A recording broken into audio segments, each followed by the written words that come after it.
Hey guys, I'm Sai and welcome to Ace Podcast Nation.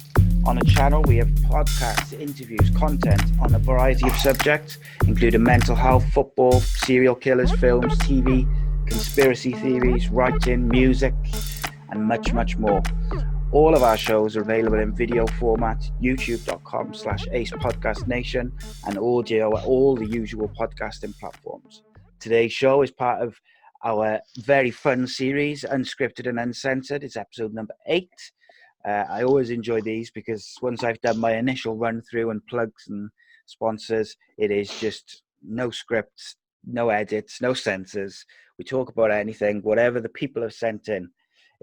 People just send in talking points, subjects, questions, whatever it may be. They send it to Twitter, Facebook, email, whatever you want to do. You can always send in questions for guests for these shows. You just got to have a look on our social media pages, and there's always posts up for upcoming guests. So it's going to be a lot of fun. Might go off the rails, probably go off on a few tangents of random stuff, but that's what makes it a good time. So just before I introduce my guest, I'm just going to read a quick sponsor for today's show. Today's show is brought to you by Away Day Apparel. Away Day Apparel is a group of casually obsessed football fans looking to bring something different to the wardrobes of like-minded people. With football, music, and weekend carnage high on the agenda, they aim to bring you some exclusive products. They are edgy, controversial, but most importantly, current. From t-shirts, polos, shorts to hoodies, jackets, and accessories. Stick with them, and they aim to bring you terrace wear that will turn heads and provide the cutting-edge look that we all crave. Okay, so you'll have seen my guest, if you're an MMA fan, smashing it up in Cage Warriors all over Europe, now signed with one of the biggest MMA companies and brands in the world. We have Bellator lightweights Tom Mearns joining us here today. Welcome, my friend. How are you? I'm good, thank you. How are you, Simon? Yeah, I'm all right, mate. I'm all right. Good. I could do without the miserable weather. I gotta be honest. Just wake up and it's just depressing. But yeah, same here. yeah, Go to the gym, sort that out. That's a bit of exercise to be Sauna right. and that.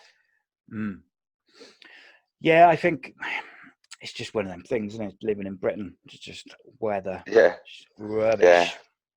So straight up. So Tom, with these unscripted, uncensored shows, the format's simple. Instead of me planning out the show and asking my questions and this sort of thing, the questions and the talking points come from the people, and they can be on any subject whatsoever, which can make for some interesting conversations. But I think I was looking at the questions just now. People have been pretty kind to you. I think there's one or two random ones, but nothing too tricky. You got up nothing lightly. Too naughty. Yeah, you got off lightly compared to some of the previous guests. Yeah, good. Like we've had a couple of boxers on. We had Rodri Giggs on, we had Danny Batten on, and Lee Remedios. I did one with Brett Johns from UFC a couple of weeks ago, which is, by the time this goes out, it will be out. I recorded one earlier today with Jack Shaw as well, which was a lot of fun. So, we also had a mini one with the lead singer of Shed 7, which was that was really interesting, and that was just really cool for me personally. I think that was one of my favorite bands, so that was just like a cool moment, I gotta say. Okay. Shed 37, I don't know who they are. Shed 7, yeah, I show my age. Shed 7. See? Shed 7, yeah, it's like a 90s band, man. It's show my age. That's it, see. I forget, see, like I got like probably, how old are you? I'm 92, so 27. Flipping heck. I think I was a bloody teenager by then. Oh, Jesus. Mm-hmm. Yeah, show my age. But there we go. So, let's have a look. So we'll switch over now. No script, no censors, no edits, no nothing. But what I like to do, Tom, is just before we get into those questions and the points which people have said, is just kind of ask you to tell us a bit about you really, just so people who are maybe not familiar with you or with MMA, whatever it may be, sort of where you're from, grew up, siblings, basically how you ended up where you are today.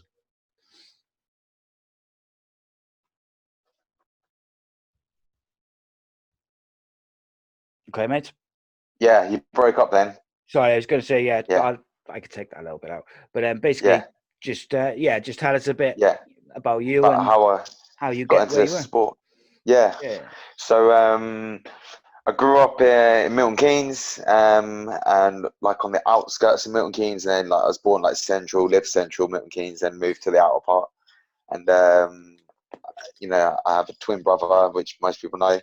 So we're always growing up like rough, play fighting with each other all the time. And then at the age of 8, I started training Taekwondo. And then I trained that for about 10 years. Me and my brother, we stuck at it. And then I got a black belt in time. And then I would have been about 16. So at that age, like obviously I was curious about something more. I wanted to go to what is more realistic. Do you see what I'm saying? Like, Yeah, yeah. a black belt didn't really mean that much to me. It was whatever the truth was, is what I was interested in. So I went and trained a few classes with a friend who was doing MMA in Leighton Buzzard. And then I went down there, and then I met Danny Batten. He was teaching down in Leighton Buzzard. So then I went to Total Dojo to train with Danny Batten, Tony Davis, people like that. And then very much it was an obsession starting from there, really. And then I've been training it ever since and competing heavily. So, I mean, 27 now, so it's been since I was 16. Had my first MMA fight at 18, and then just snowballed from there. But then before then, and even I was competing heavily in combat sports, even when I was like a kid in school. So it's been my lifestyle, really. Yeah, Yeah, so you've done it from a really young age then. What did yeah, you have many amateur fights before you turned pro? yeah, yeah. A lot of amateur fights. I mean, I would have had about at least 22 amateur fights, and then Yeah. God knows how many grappling tournaments, at least. So Yeah, I was going to yeah, say grappling tournaments is kind of like it's like the bread and butter of the MMA fighting these days, isn't it? It's where like that's what they do in between fights, and yeah, it's a great. I think it seems like it would be a great tool just to yeah. keep improving your skills You can without. really build up your competence in the grappling circuits without taking like severe damage, like head trauma and stuff, etc. And you're in the competitive environment. It's still incredibly hard, and of course, grappling is one of the most effective ways of fighting. Period. So just by racking up all them grappling contests, it really crosses over nice into the MMA game. So yeah, it's really good to do that. And Yeah, then of one. course, yeah. Gonna go on. I was going to say. Yeah, and just saying, like the amateurs really matter. I spent a long time at amateur too. So before you go pro, I think you got to pay your dues. Really pay your dues to then turn pro. Yeah, I think these days, like it came up earlier when I was speaking to Jack, is that like obviously like Yeah, about 10 years ago, a lot of MMA fighters they would kind of specialize in one discipline, which they might be elite at, and then they'd be hmm kind of all right with other yeah, stuff. But these days, like especially at yeah, the sort of top level, like your Bellator and your UFC, it's kind of like those yeah. top 15 fighters are world class at pretty much everything, which Everything. makes it real difficult to Yeah. to not just make a name for yourself but work your way up those rankings because there's no gimmies, there's no easy fights anymore. No, not even on the amateurs. If I go to some of these amateur shows now and see the level people competing at, it's unbelievable, and you'd have to experience it to really understand. Like from the outside looking in, it looks good, but if you're actually experiencing what it feels like to be in that situation and how good some of these young fighters are, it's incredible, really. But So for me, I like to look at it helps to like when I'm in there, I don't they got the Brazilian Jiu-Jitsu, the wrestling arts, and you got the striking arts. I like to view it just all as one, just as one fight, if you see what I'm saying. yeah, yeah. So yeah, it just helps that way, just to look at MMA as the whole thing instead of like really looking at you like splitting it into your three segments. You know, I like to just look at everything because you've got all these grey areas you can touch up on. So it's better for us to view it that way, I find. Yeah, it's interesting because I looked last year to see about my boys because I got three boys, two Yeah, teenagers and a younger one who's sort of 10. And I looked to see about them doing some kind of like MMA training, more for for fun, bit of self yeah, defense, that sort of thing.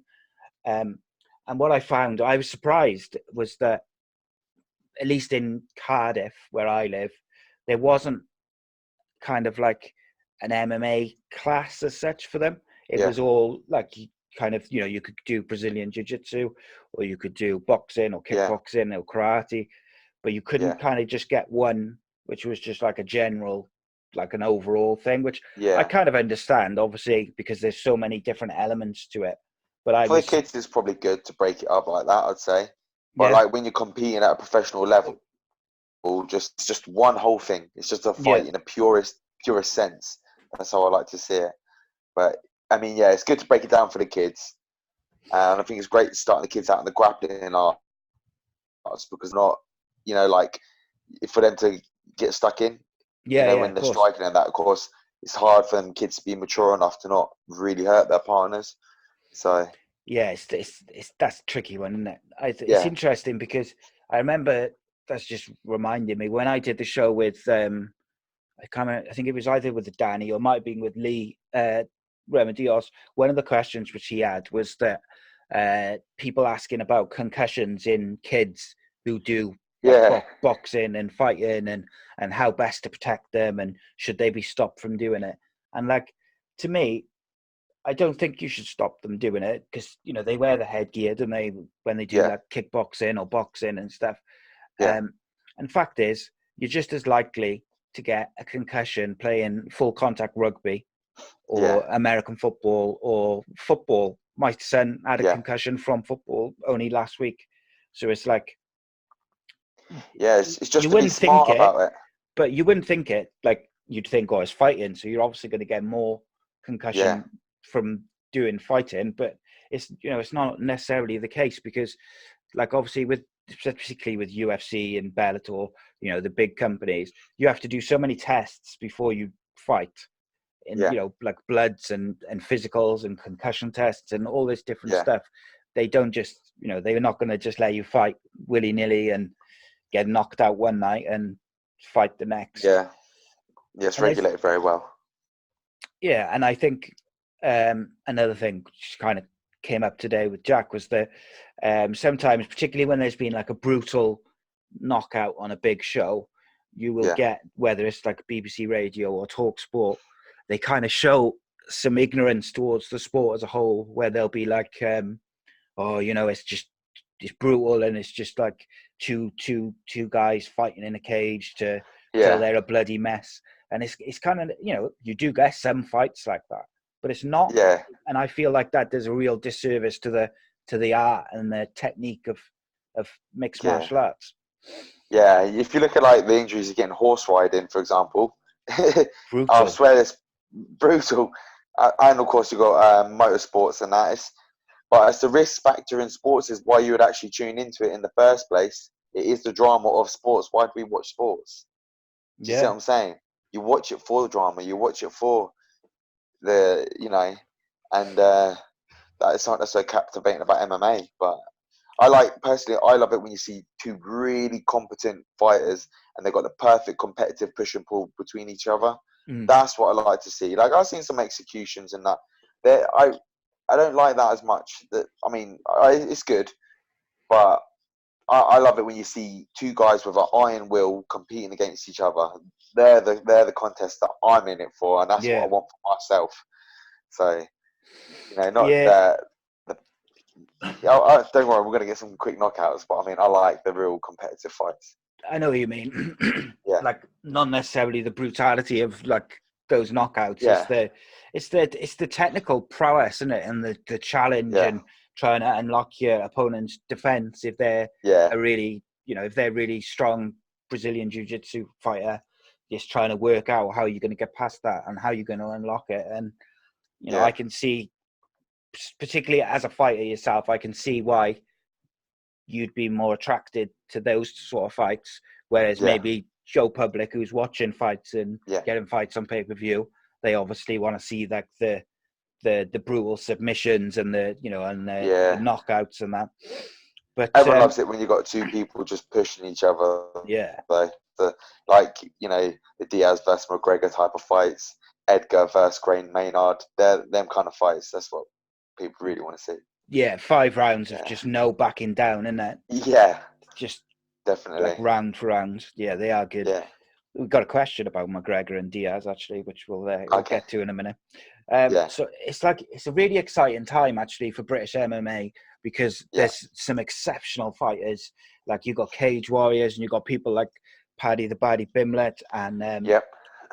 that the guy from BST, which I've completely blanked on his name and I can't remember the champion. Oh, Modestus, yeah, that's the one. I'm Modestus. so sorry. Yeah, I that's all right. I'm a Yeah, big fan of his as well, and I just yeah, man. couldn't remember his name.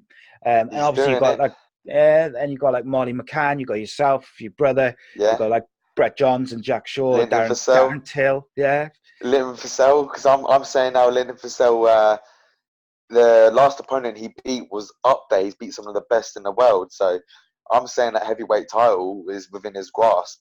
Maybe a few more fights or something. I see it yeah. happening. So Be you good know, to and see, wouldn't it? people don't realize he was one of the very first people, other than Dan Hardy, to fight for a world title in the States. Of Yeah, course, he didn't get it, but he was one of the first one people of the to do that. first.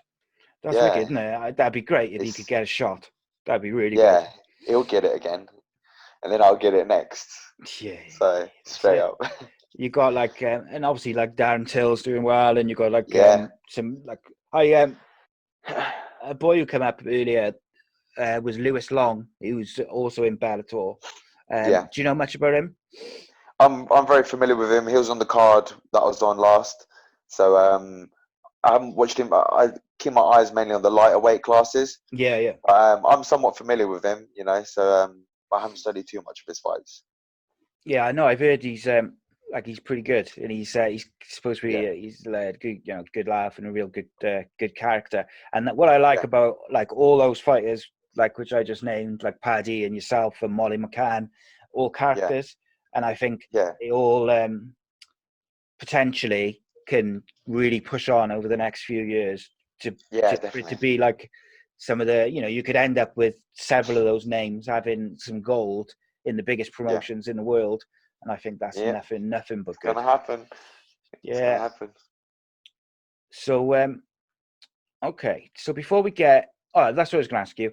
Is there Yeah, anyone from, whether it's from BST or Bellator or people who just you're yeah. friends with or you're familiar with, that we should keep a lookout for over the next couple of years to just kind of make a name for themselves? So I would say we've got this young lad called we call him Albania in the gym. That's what we all call him, Albania. But I think his name's actually, it's either Ndu or Noah. So he's a bantamweight fighter. Yeah, he's a current champion on Battle Arena. He's an amateur guy, amateur fighter. He'll be turning pro soon. But I'm saying that I think he's going to be world class for sure. As long as he stays consistent and that he's still very young. I mean, many distractions may come in like in a few years Yeah, from now, as they do.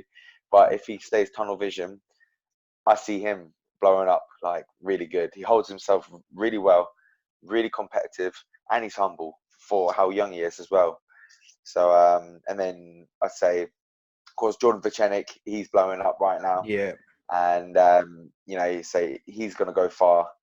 And then, of course, we've got so many good people in our gym: Nick Hayes, Jefferson George, of course, Modestus. So he's just on the cusp now. The UFC, yeah, yeah, they've definitely got their eyes on him. He's holding one of the most prestigious titles in the world. You know, Cage Warriors. You know, it's a very iconic title to have. I would quite like it myself too, hmm and that's definitely something I can get my hands on. But I don't know where I'm going yet. It's whoever's going to work with me. yeah, So, but there's a good strong team at BST. Some very good young guys too that are showing lots of potential. But it's not like the potential they show early. It's as they start going through life, so many things will pull them away from the sport, no matter who you are. So it's whoever managed can like stay tunnel vision with it really. So it's not whoever's the most talented now. It's like how do they stick to their guns and do they stay on the track with it? So, but yeah. yeah, It's how you it's survive looking good at the life, I gym. think, isn't it? Because like Yeah, just straight life up. is just, whether Yeah, it's relationships or yeah. health, or it can be anything, can't it? It's just Oh, so many. there's all stuff. There's always going to be stuff which is going to kind of try and pull you away from Yeah, your job. And yeah, obviously, we're referring to fighting, which you need that tunnel vision and that focus. But it's the yeah, same, with any profession, particularly professional any sports. profession, business, or anything you're doing, if it's a bit out there, it's you should stick with them type of like-minded people too, because always Yeah, constant adversities and stuff. So just to stay tunnel vision, it's hard, but you build up a strong character over time with it.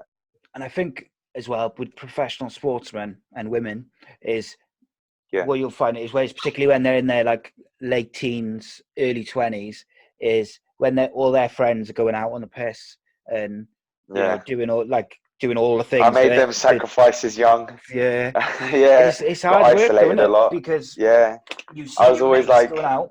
yeah, I would go out, but I would be out till like 3 in the morning, absolutely sober. Oh, Just, that's just, brutal. yeah, like, and then eventually, no, I stopped going out and that. But then when I got pulled away from the sport, I was like, all right, what's this? What's this life all about? So I went all the way in with that. Yeah. Yeah, Thing is, those kebabs just swings and don't taste the roundabouts. same, do they? When you're sober, they're just not the same. Nah, no, But yeah, it's weird when I think like because there's a lot more gyms around, like MMA gyms and stuff around yeah, now. I think those young fighters are able to kind of, if they've got like a group of friends and they all go to the same gym and they're all teammates, it's a bit easier to maybe avoid those distractions. Whereas yeah, if you're kind of like a talented fighter who's going to the gym like a few times a week or whatever, and you're doing your training, but all your yeah, friends are not there, they're out and they're doing their 9 to 5, and then they're going to the pub or whatever yeah, it may be. That makes it harder then, doesn't it? Because yeah, your sort of circle of friends are doing what young people do, and you're kind of going training and this sort of stuff. But it comes down to how much you want it, I suppose, and that is yeah, that definitely. tunnel vision. Um, Yeah, so, like, one more question, kind of about you. What yeah. got any nicknames? What's your No, nicknames? when I went out to Vegas, they kept calling me Tommy the Hitman I Mearns quite like after that Tommy one. the Hitman Hearns, Tommy Hearns. Yeah, So yeah, people call me Hitman. Danny Batten calls me a garden gnome. So like, trying to think. I quite like the Hitman. I Damn, think you should adopt that yeah, one. I do. it's a common fighter's name though, isn't it? Yeah, So I suppose that's the only thing, isn't it? it's a common name, but it's kind of funny after Tommy Hearns. But no, I'm just Tom Mearns at the moment, so it has to be given to you as well. Yeah. So Yeah, I like the yeah, I'll hitman. get one in You're time. right. You are right though. Yeah, There's a lot of hitmen out there, and it, in yeah, terms it's of been used like too much. boxers and MMA Yeah, fighters and stuff.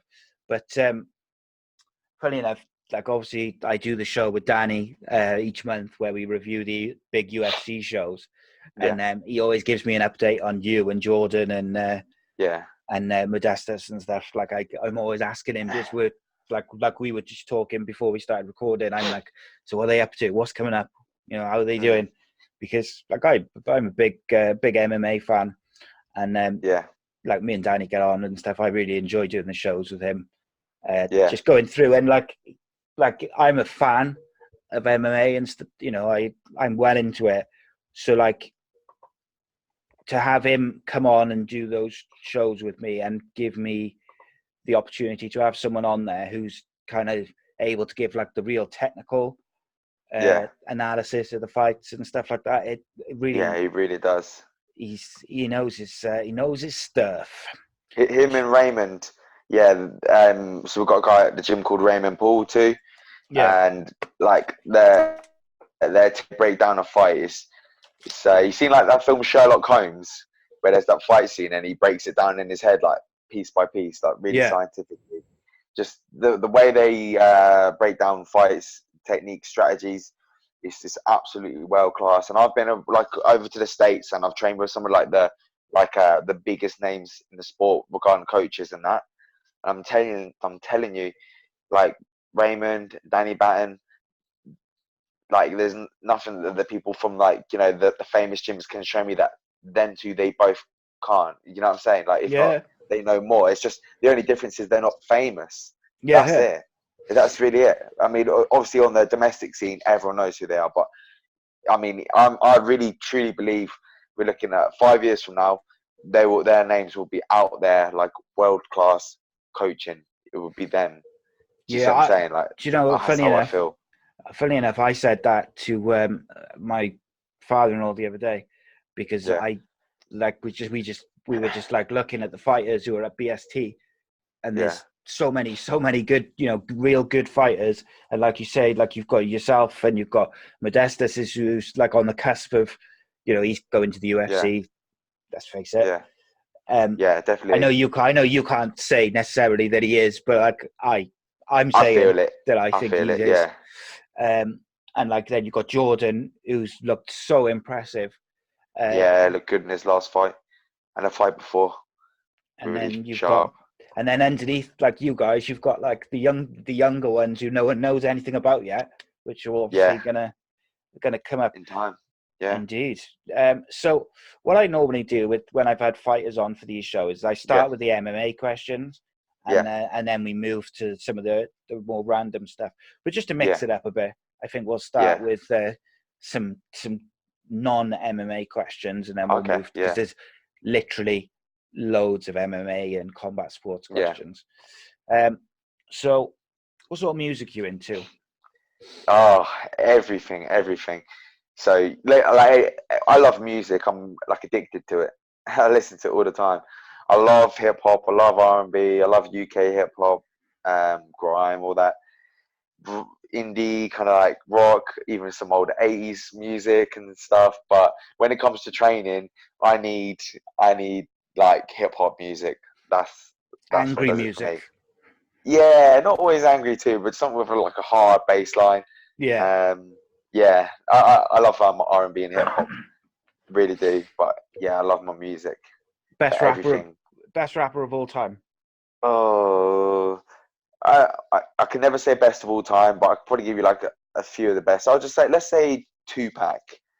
Yeah, let's say that. Yeah. I'll probably like later I'd come up with another name and think, oh no, it's him. But that's one that springs to my mind like that. So My go-to for like hip hop all the time is like I might say if I come across like a new song which I like, yeah, I'll listen to that like over and over again. But then I always seem to go back when if I'm in like a mood for hip hop, I always go yeah, back to Tupac, Eminem, yeah, and like the NWA and that sort of yeah, era of like hip hop and rap and stuff.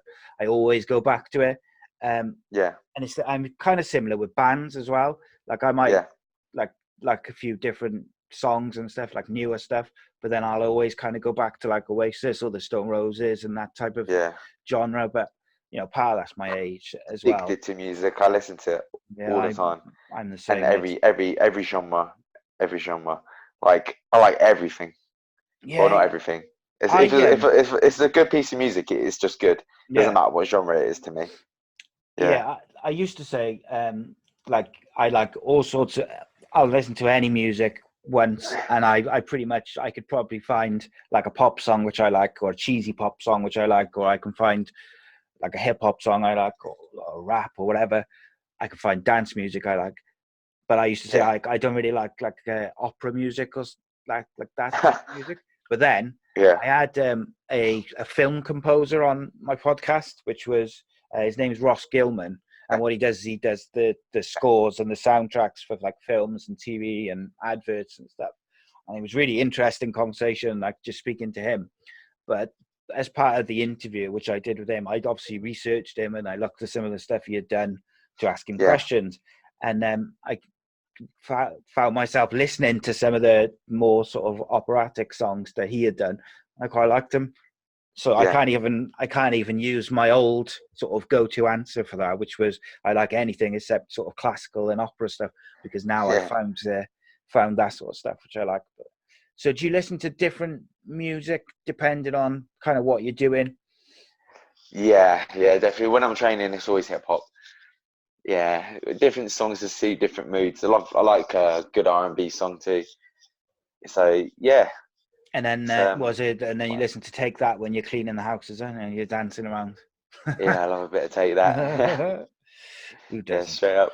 Yeah. So what was the last song that you walked out? What in your last fight? What song did you walk out to? I think I could have picked a better one, but it was Shaka Too Bad Bad, like featuring Mr. Easy. That was a alright song, but it was just like a last minute one. Is there? Yeah, So how far in advance do you have to pick the song that you walk out to It's normally? just when I'm there, like I turn up and then you do all your pre-fight medical kind of stuff, or not that, like the photo shoots, your media stuff you got to do, and then they ask you also what you're walking out to, and I just stick it there, and then sometimes I get it like in my head, like maybe a month before, and I'm thinking, yep, that's it. I like it when it's about a month out and I can see the walkout, everything so clearly, Yeah. and then that's good. That's a good place to be. So what's your favorite walkout that you've had? I think when I made my professional debut, I was just super composed. I really felt like a hitman that night. Mhm. So What I mean, company was that with? that was with Contenders. Okay. So when I was fighting Dominic Dillon, so I had a year out of the sport because I broke my ankle. And that was pretty horrendous when that happened. So then, but before that happened, I'd snapped up all like the amateur titles in my area at my weight class Yeah. and like lightweight and featherweight. So it was it was time to go pro. So but then I broke my ankle in training because some guy did one of them scissor takedowns on me, which are illegal in jiu-jitsu, I think maybe wrestling, I know in judo, because they bust knees and ankles. And he Yeah. was a big guy, and I was having a very competitive wrestling round with him. And then we had the music turn all the way up, and then over the music you could hear like a sound going crack, crack, then crack, like three kind of snapping sounds. I was laying on my back like, whoa. I That's thought to not good. myself, it's been a good career, you done good. I really thought that was it. Because I couldn't fully figure out what had happened. It was like a Yeah. mad sensation. I thought my knee had gone. I looked down, I looked half all right, but then I could see like the bone was protruding a bit on. It's the bone on the outside. I think it's the fibula. I think it is. Mm. So yeah. Then I had to get like plates put in, that 7 pins put in. So that sucked. I was Nasty. ready to go pro, but then a year later, had my pro debut, and then just I walked out to the section boys. So it's a good grind track. It was just all Yeah. right, and then Dominic Dillon was one of the highest ranked amateurs in the country as well. So he was number one. Then I think he fell to number two. Do you see what I'm saying? So I didn't just come back and fight anyone. I thought like the best amateur that was Yeah. turning pro at the same time I was turning pro. And then I beat him in like a round, half a round. And that was good. That started it all Yeah. nicely. That's a good start. Yeah, So yeah, obviously you fought for like many companies and stuff. Obviously, yeah, the last few fights have been with Bellator. You yeah, spent a lot of fights with Cage Warriors, which yeah, they do such a tremendous job with like British fighters. yeah, Just the way they promote them, the shows they put on, and obviously, yeah, it's a gateway to the UFC and to Bellator. yeah. Um, It's good just fighting on Cage Warriors as well, because something about putting them yellow gloves on is like an yeah, iconic thing. It's hard to explain. I like throwing down in the Cage Warriors yellow gloves. Like if you see some of the most iconic fights in the whole of MMA, they've been on Cage Warriors. Do you see what I'm saying? yeah, So it's just got that. It's got a real like for the love of the sport. I mean, the two promotions, Bellator and Cage Warriors, that I've been fighting on recently, it's so good to be there.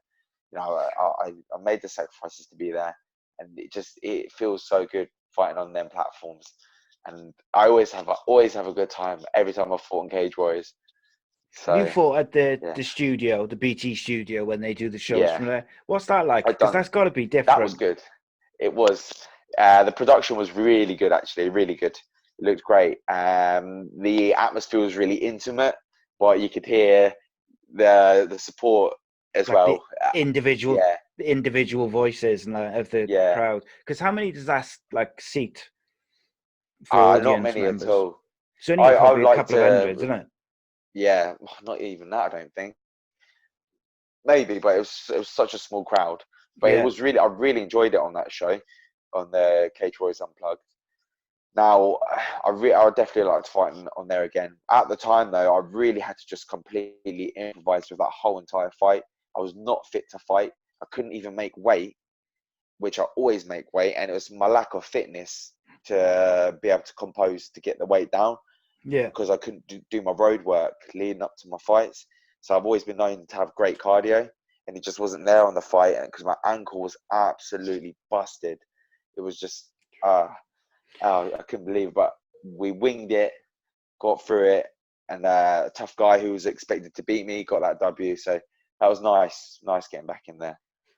So you mentioned weight cutting there. Yeah, And one of the questions we had was, how would you make weight cutting safer? And we literally, yeah, every time I have a fighter on, yeah, and even when we've had the boxers on, yeah, people want to know, because it does feel like we are just waiting for yeah. something really bad to happen. And I know that it's And happened it already has in happened yeah, many times. but Yeah, like, being the kind of the Western world is what it yeah, is that until it happens in like America or the UK or like Europe, yeah, people won't pay attention. But yeah. I know it, like, it's So happened in Muay Thai, haven't it? on like the UK scene, a guy who's really helping everyone out is Dean Kirk. So Okay. I done one with him. I'll see if he's good to work with me again for my fight, because I'm going back to featherweight now for the first time since the layoff Okay. for my next fight. So we can talk about that in a bit, because I've got a Yeah, wicked yeah. fight coming up on Bellator. Couple of Can't questions wait about that. for it. Yes, I can't wait. So Dean Kirk, you should maybe get him on, because he can break it Love down to, to a mate. fine I'd science. love to. Really is disciplined. You've got to start early, far out. So 2 months, if that, but you have to stay disciplined somewhat all year long. But the way I see it, quite frankly, you're taking a risk anyway, because sports is risk. Being an athlete, whether you're Olympian or whatever, it's not a healthy thing to do. It's Yeah. extreme. So you have to accept it. You have to mentally compose to do it, and to make the weight on the day often is how good your actual fitness is, because Okay. you're essentially it feels like you're sailing towards your death. It's in a weird kind of, it depends how Yeah, yeah. extreme the weight cut is, because you wake up at a certain weight and you're like, all right, so I've got this much water I need to come out of my body. You're feeling weak as it is, and then you then have to exert energy to get the sweat on through your body, and then the more water you're losing, you're getting closer to that level that you have to hit on the scales, but you're getting weaker and weaker and weaker and weaker, and sometimes your vision is going, and then you just see what I'm saying. This Yeah. people do Sounds die doing brutal, this. mate. It's so brutal. So the way to be able to do it, you have to get your cardiovascular fitness to an absolute T, and it's your composure when you're in a really stressful situation. And then that will actually carry through to the fight the next day, is how you compose for it. So you have to practice in saunas and do your road work so you can actually, internally, you can be well enough to do the weight cut. But Yeah. it's just a lot of discipline. But quite frankly, I don't think it will never be healthy, And, No, it's not. And it's well, yeah, you have good and bad ones, but it's discipline, just discipline. so the same person asked a follow-up question Yeah, to the weight cut question, and it was basically, I'm going to paraphrase it just because it's yeah, quite long, but he said, "Why do so like you see you had the yeah, Chris Cyborg video where she was in yeah, like the bath and she's crying, and yeah, there's been various, you see videos of fighters at their worst during a weight cut." yeah, And this person was asking, why do the fight teams or their friends, why do these yeah, videos get leaked by those people? Do you think it's because they're trying to draw attention to like just how severe and bad weight cutting can yeah. be, or Yeah, something? it's a story to tell, really. So obviously the pressure to win is so huge, so huge. Even at my level, like, losses are detrimental, absolutely detrimental. So you have to. It's like you're tuning up a Formula One car to perform. So obviously there's the psychological aspect to the sport, which is huge, and then the physiological aspect. So everyone's trying to get every advantage that they can, but then obviously they're probably not quite doing themselves favors when their weight cuts are too extreme. But yeah, the pressure is so huge, and I think obviously people are putting it out there just so like the public can get a gist of what it really is like to compete Yeah. at this level, and it is brutal. Like yeah, so it's good for, I guess, the public to see it, really. But Yeah, I yeah, think sometimes um like people see, oh, they've missed weight by 3 pounds, and yeah, people like like myself, who are not fighters, not involved in yeah, fighting, not involved in camps and training, and they yeah, think, well, it's £3. Why haven't they done that? But the Yeah, fact is, they've probably lost like 15 yeah. pounds to get down to that And 3. watching them do it is one thing. You have to experience it to really know, because Yeah, it's how you feel when you're doing it. And oof, it's you can trigger like a panic response in your body. Like yeah. if you become really unwell, like your body's gonna try and survive. So it So starts to shut down and stuff like that, is yeah, it? but then eventually fighters, they push the limits of themselves so much, they can do it most of the time, because they really are tough people. So Oh, yeah. So yeah. another, like, this is kind of a question from me, I guess, Yeah, is I often do think, is the healthiest way in terms of weight cutting for people to just fight at the weights they walk around at yeah. generally? And I know, So yeah, so I know that I know the answer to the question in that, yeah, it is, but yeah, also it's not realistic, because in professional sport, whether it's fighting or boxing or wrestling or whatever, football, rugby, cricket, professional sport is about those very tiniest of advantages. And yeah, if you can go into featherweight as a big featherweight or a lightweight as a big lightweight yeah. because you've cut that weight down, it's those little advantages, I'm guessing. Would that be right? What, like Is that like what I mean? Is it right? Am I yeah, right in saying that it's about the advantage, like the reason people cut weight rather than yeah. just fight at I their mean, walk around weight? so I fought Aiden Lee and Decky, and they're featherweight fighters. And I used to think I was big for a featherweight, and then I come to the weigh-in and I'm looking like right up at them. Do you see what I'm saying? Like I'm Yeah, proper, like my head is by their chest, like so that's me at featherweight. So imagine like them filled out at lightweight. Is the size yeah, difference is huge. So massive. you just got to be somewhat like honest with yourself and whatnot. You have to be realistic. Well, you got to push boundaries to somewhat, but you got to trial and error with it, because some people will just feel better going in as the smaller fighter, and I Yeah, may be leaning towards that way in the future from now. But I'm going to go back down to featherweight, because my intention, and I really believe I'll do it, is to get like a featherweight world title. I'm looking at Bellator. I'm looking at Cage Warriors. So, but got your eyes yeah, on Modestus's belt, have you? yeah, like well, why not? Or that Bellator belt. So whoever's got to work Yeah, with me, but I got to show them that my worth on when I go to Dublin. So yeah. So let's talk yeah, about Bellator a bit. Obviously, yes, you had your comeback fight. God, that how long ago was that now? It's a couple of weeks, wasn't that it? was September. Oh, and September. then yeah, my comeback against Decky and Yeah, Cage Warriors. Yeah, yeah. so that was So in you had, sorry, yeah. So September. you had the Cage Warriors fight versus Decky, and then you had the Yeah, Bellator one as well. Then didn't you? Not long yeah. after that. So Yeah, and that yeah, was a real disappointment. But it's all just started clicking in now, because Ian Dean gave me a call about an opportunity on Cage Warriors Unplugged.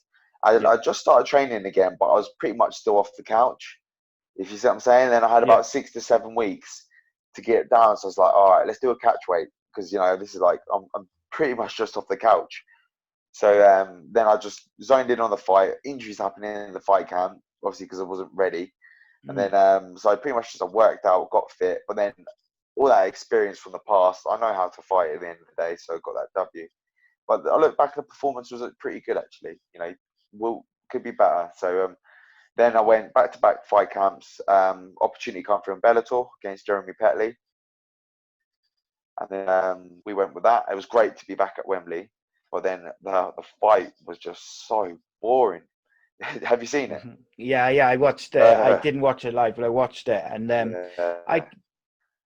it wasn't your best So fight, it should we say? wasn't my best fight. And ironically, I used to school in the MMA. I had a taste in my mouth, like I wanted to strike on the feet. I was Mm. feeling it. So when I would go towards Jeremy to engage with a strike, he just kept circling away, circling away, circling away, circling away. So I couldn't. So I was like, "Do you see what I'm saying?" I got a bit Mm. impatient. He would shoot a double leg, and then he'd squeeze the half guard shut, and then he would do it round one, round two, round three. Then at the end of the fight, I got up and I said to him, I said, "You just held on." And he agreed with me. He goes in his Canadian accent, he's like, "Yeah, I know, man. You're a tough guy, so I had to." I'm thinking, so you just admitted you stalled the fight. Yeah. So he had no intention of looking to finish. And then he's saying, I'm not a gatekeeper anymore to the camera. I don't want the big fights. But I'm thinking, no, you're still a gatekeeper, mate. Still a gatekeeper. Like, it's all on me, the loss. I messed up. So, Did but you did you feel like a bit rusty from obviously you had yeah, a long layoff? I felt rusty in the Decky fight and rusty in that one. But now I've got in there like twice and against good guys. Like Yeah. Jeremy's got double the amount of professional experience I have. He's a That's lot a more lot of older, probably experience, a isn't lot it? more mature. And Decky was ranked higher than me. We had an identical professional record, and he was ranked a lot higher than me expected to win. Every time someone has a layoff, they come back and they fight an absolute pie just so that they Yeah. get confident again. I went straight in onto the two biggest platforms in the world against two guys expected to beat me. Didn't have to do that. No one would have said anything if I would have fought like a couple of journeymen, and I could Yeah. have put them out easy, Just look to get really good back doing into it. it. And then, but I just want to do like where I was before that injury happened. I was willing and ready to take on like the best competition. So, but now I've got in there, and it's all kicking in now. And there's lessons learned from what happened at Wembley. So, then the opportunity I got coming up is just perfect. Yeah, so tell us Perfect. about that then. You got a fight coming up at Dublin, Yeah. innit? So obviously I was so disappointed with myself at Bellator. Jeremy played a boring fight. Having said that, I failed to create the scrambles underneath, and my takedown defense was shocking. But he would have got clipped too much on the feet, so he had to take it down. So Yeah. he played it smart. So going back, I turned up to the gym the Monday. Just Danny and that had a word with me, saying like that's not the old Tom. I want to see how you were, because when we first turned professional, people weren't making it out in the first round. And Mm. then when I would go to the decision, it would be with guys like Jordan Desborough, Aidan Lee, really experienced guys, and they were damn good fights. So now I've got in there twice. We're bringing it back, and it's all clicking in again. I've got it back. So yeah, got back in the gym, got training, a little bit bruised up and that, but I was fine. So then I was talking to Jude Samuel. I was like, so can you give me this Dublin card? And he's like, no, I'm afraid not, mate. I've got 400 rostered fighters, and they need to be booked. I wouldn't let him. He was like, no, Jude, you can do better. Come on, come on. He's like, no. The card's full. It's full, Tom. I was just keeping him on the end of the line, and Bench like, yeah, I gotta go. And then I was thinking, damn it. And then because Ian Dean's been great working with me as well, so he's had lots of opportunities. But it sucked because I was like, I'm feeling hungry. I need a goal in sight, something to work towards, or else I'm just sitting in limbo. It's just a horrible place to be. Yeah. Something in sight, something to work towards, discipline myself for. It's just, it's the best. So then I think, so what am I going to do? Spoke to Ian Dean, and he would have some opportunities for me. But I want to go to Bellator. I want to get paid well, and I want to start really manifesting a career for myself. Yeah. Which I will. I most certainly will. So then I got home from, I was at the city centre. I got home, I was packing my bag, going to train. I was like, I'm going to train. I'm going to stay on the hamster with it, stay on the treadmill, just keep, stay in the scene, stay sharp. And then Jude messaged me a fight, and it was Dylan Logan from SBG. Okay. And he's training partners with Conor McGregor. So, he spars with him quite regularly from what I've seen. I've looked into him, and it's a damn good fight. It's another tall guy, so I think he's about 6 foot tall. So there's another one where the weigh-ins are going to be funny. But yeah, so it's Dublin. The fight's in Dublin. The fight Dylan Logan, SBG on his home turf, and the type of fighter he is, he's exciting. Is what I'm gathering. Unlike Jeremy, he's not going to stall it. So Jeremy, I describe him more like an athlete. Yeah. And then some people, they're more like a fighter. And I'm gathering that's what we're getting with Dylan. So he's never ever seen a decision, from what I've Ooh. gathered. That's interesting, right? Yeah. So it's very much kill or be killed. Whereas I was earlier, I've experienced every spectrum of like where you can go in a fight. He hasn't. I've fought much better competition, but he is a winner. He wins fights consistently, and he puts people away. So, and then obviously the physical difference between us two, it's just going to go together well, and it's going to be in Dublin. He'll have his home support, and there'll be a lot of eyes on this fight. So it's going to be Yeah, it great. could But be. it's a tremendous opportunity for you as well. Obviously, It's a big one. you've had that loss on the Bellator card, and now Yeah. you can, if you pick up if you But pick up a that win, loss on the Bellator, he didn't hurt me. He didn't yeah, he fight didn't me either. just He beat me decisively, and he yeah. won fair and square. But it wasn't like, I didn't feel like, say for example, when me and Aiden Lee fought, yeah, Mm-hmm. we got out the back. Aiden Lee was throwing up, and then I got walked to the doctor's bit, and then he got walked there, and we were both like laying next to each other, both getting stitched up. Like, oh, good fight, man. Good. Like Yeah. that was, we went there. But then when Jeremy, I was just like, oh, what? You know, it was Do you so, feel a bit frustrated afterwards that like you just yeah, didn't quite with myself get too. going? Yeah. Yeah, so I was like, because it's just one of them things. You can turn up to work, have a bad day at work. You make a lot of sacrifice for 15 minutes, and then There also, I will say on my part, I wasn't tunnel vision enough in the fight camp. The fight camp was good, and I had really good people around me. But myself, I wasn't as tunnel vision as I usually am. Yeah. I've got my opponent down to a T. I know who he is, and I completely know how to deal with him. But there was other distractions that was going on with me, like nothing too serious, nothing, but it was pulling my attention away, and it wasn't good. So Yeah. now I've got this opportunity, and I've got the rust off, and I've fought some really good guys since the layoff. I'm telling you, it's just it's all going to be all right for Dublin. Yeah, and Yeah, I suppose like the main thing is to get that win. But if you can have pick up the not just win the win. and be impressive, it's gonna be Yeah, it's a big fight for you, isn't it? I'm not going out there like with this attitude. It's like, oh, I need to win. My Yeah. record needs to be good. No, I'm going out of the pure love of the sport. And Yeah. that's how I come when I fought Aiden Lee. It was real. It was passionate. It was just organic. It was who I really am. Do you see what I'm saying? Yeah, yeah. So I've got to really refine my grappling and my jiu-jitsu. And it's really good, but it's use it or lose it with whatever you do, whether you're a chess player, whatever. I completely neglected it, and it showed. So Raymond Paul at the gym's on my case. He's like a big brother sometimes at the gym. Well, even though he's not very big, but he's always on my Yeah. case. Like, you need to be doing this. You need to be doing this. So he's always like that watchful eye over me, and so is Danny. So I need to go refine my wrestling, refine my jiu-jitsu, but I see it. My hands are going to go in this next fight. He's going to feel a lot of pressure. Yeah. Yeah, it'll be interesting to see how that one goes. Definitely. Yeah, Where I'll tell could you how it's going. My yeah hands getting raised straight up. Hands getting yeah raised in the free arena in that's Dublin. it. And then they get a Guinness afterwards. That's what we want to see. So, and if he can't make it to the decision, that's fine, because he never does. So That's it I'll be the one finishing that fight. for sure. Where where can people in the UK watch that then? It's So I'm on. not too sure yet. Does a lot of Bellator fights feature on Design, or Yeah, I need I to always look get into it? confused where they Spike Channel go. 5. Spike Channel So 5, the zone. yeah, of course the Bellator app you'll be able to catch the prelims. So I'm going to be on the prelims, rightfully so. I've got to pay my dues there.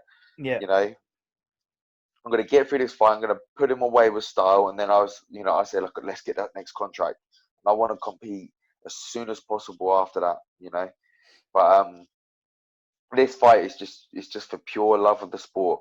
And then not only that, it's a prosperous one for me. Like, the career's now looking prosperous again, despite coming off a loss. Like, opportunities are there, and I'm grabbing it with both hands.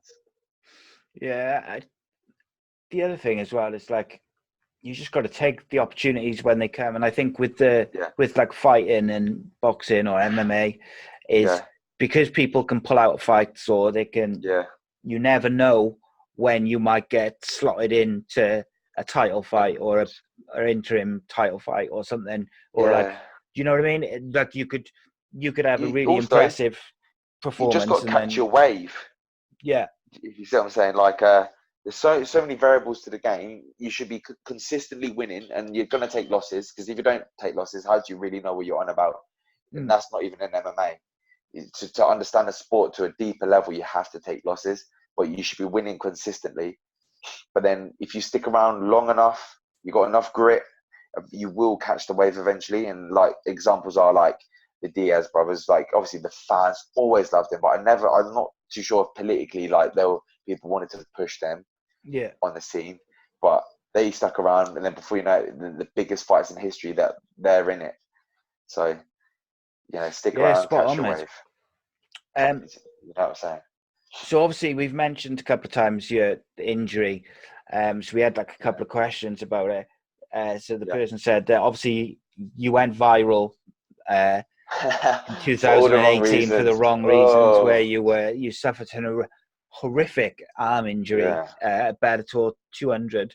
yeah. Was it one of those ones where you felt the pain instantly, or was it more didn't really realize and then sort of I looked down? realized it straight away because I could feel the sensation and I could like hear it when it happened. But I was in the state, where I was so like ready to compete. So like the pain wasn't really nothing that bothered me. It's Yeah. more the emotional side of it. What was hard was I feel like, for starters, the ego was a problem too. Like I was like, no way did he just beat me. That's how I felt at first. I was like, come on, because between me and him, like sometimes you can read when you've done something so many times before, and this is through your own empathy because you've been in these situations, you somewhat know what someone's actually thinking in their head. Yeah. So when he took it to his field, the grappling, and that I was composing, and then I started absolutely dominating him in his area, and then I didn't even start getting my hands going, and then my heart rate was low, so low throughout the whole contest. I wasn't even stressed from him.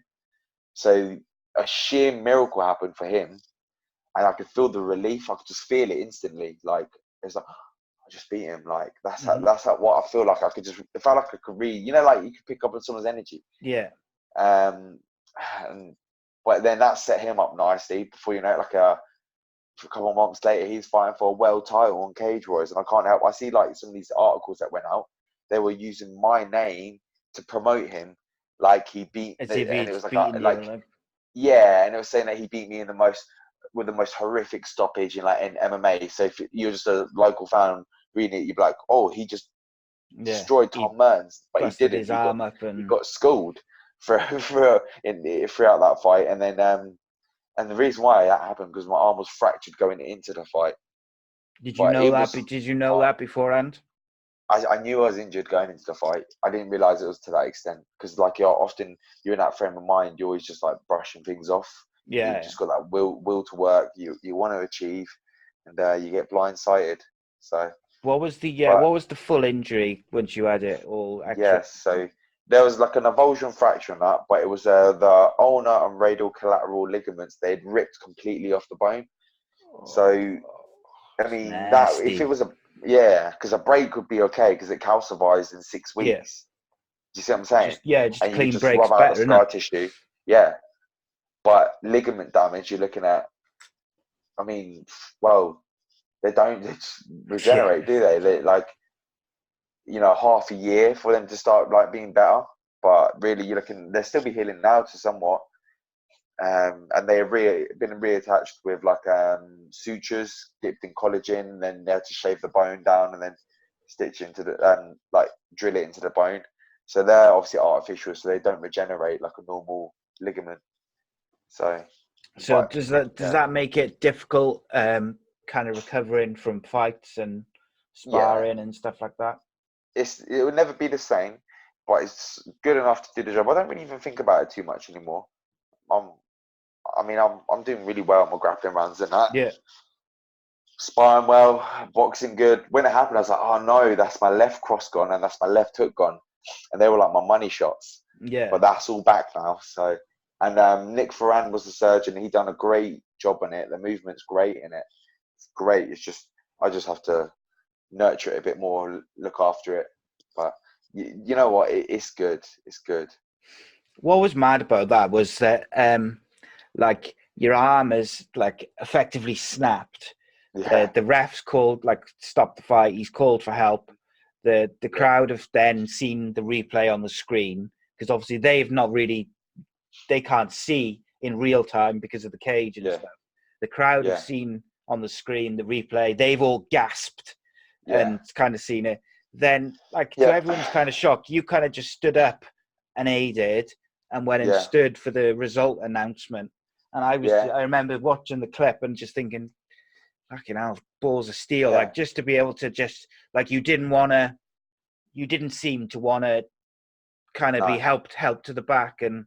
So that is my frame of mind when I'm in there, and when I'm competing, it's just like I always said to myself, "You're not disabled. You're good. Just keep going, keep pressing forward." But obviously, that time I did get disabled. But that is that sort of zone that you see me there when that like how brutal that calmness. That is how I am when I compete, and that is really what everyone's up against. My next opponent, he's up against that frame of a mind in there. Yeah. So like there and then in the moment, I was really composed. After the fight, though, once I had nothing to strive for anymore, the financial loss I took, and then my goals, everything gone, and then other personal things that happened. It was like a state of nihilism I was in, pretty much. Like I had nothing after that.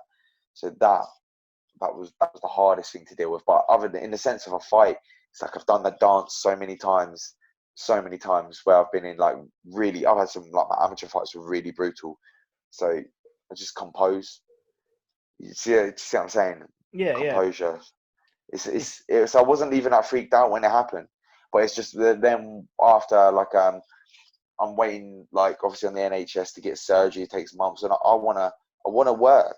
I want to make money. I wanna achieve, and I wanna get a world title. When that wasn't there for me, oh man, that was so Was the hard. mental side of it harder than the physical Absolutely. side of it in the recovery? So much like the physical, because I'm good at like eating good food, working out stuff. That's easy to me.